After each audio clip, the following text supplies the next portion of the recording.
पशु क्रूरता अब सिर्फ एक सामाजिक समस्या नहीं, बल्कि एक गंभीर अपराध बन चुकी है। जी हाँ दर्शकों, देश में लगातार ऐसे मामले सामने आ रहे हैं जहां बेजुबान जानवरों, खासकर सामुदायिक कुत्तों के साथ हिंसा, मारपीट और लापरवाही की जा रही है। इन्हीं बढ़ती घटनाओं को लेकर एक अहम प्रेस कॉन्फ्रेंस आयोजित की गई। You see today, all the countries are coming down heavily on animal abuse. We are lacking behind on this. And we have animal abuse extremely high, extremely. The way animals are treated, and not only dogs. You look at cows, you call cow mother, like really? You take out the milk and let them feed on their own from God knows wherever. But because cow is a big animal, it is not easy for individual feeders like us. I'm not an NGO, I'm just an individual feeder. How will I, like, where will I keep the cow? जिसका मकसद पशु और उनके देखभालकर्ताओं की सुरक्षा के लिए सख्त और मजबूत कानूनों की मांग करना है। इस प्रेस कॉन्फ्रेंस की मुख्य वक्ता रही पशु कल्याण कार्यकर्ता डॉक्टर अनुरूपा रॉय। उन्होंने साफ कहा कि पशुओं के साथ होने वाला क्रूरता समाज के लिए एक खतरनाक संकेत है। कई शोध बताते हैं कि जो लोग जानवरों पर हिंसा करते हैं, वे आगे चलकर इंसानों के खिलाफ भी अपराध कर सकते हैं।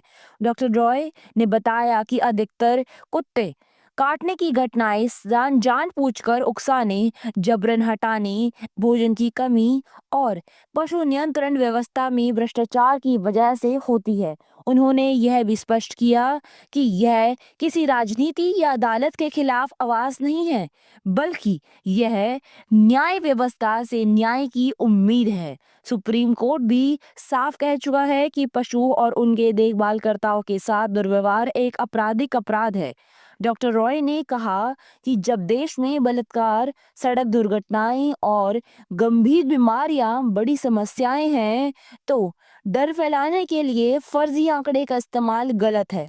अंत में उन्होंने अपील की है कि पशुओं को बोझ नहीं, बल्कि जीवित प्राणी समझा जाए। सख्त कानून, सही जानकारी और मानवीय सोच ही एक सुरक्षित और संवेदनशील समाज की नींव रख सकती है। But instead, what we humans have started doing is killing animals. If you open the paper, I did not print too many abuse cases because no point wasting papers. It is all there in the media, it is all there in the soft format that today we humans have started recklessly killing animals in the name of disorder. Unfortunately, it is it's equivalent to tarnishing the image of our Honorable Supreme Court as well as the right, snatching the rights of the animals.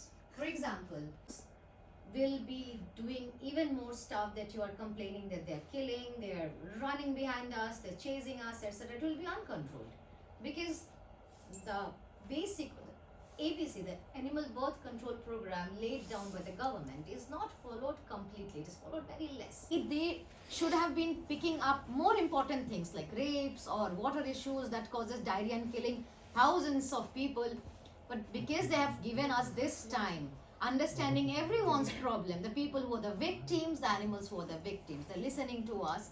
It is very important for us as a community to understand what are our responsibilities.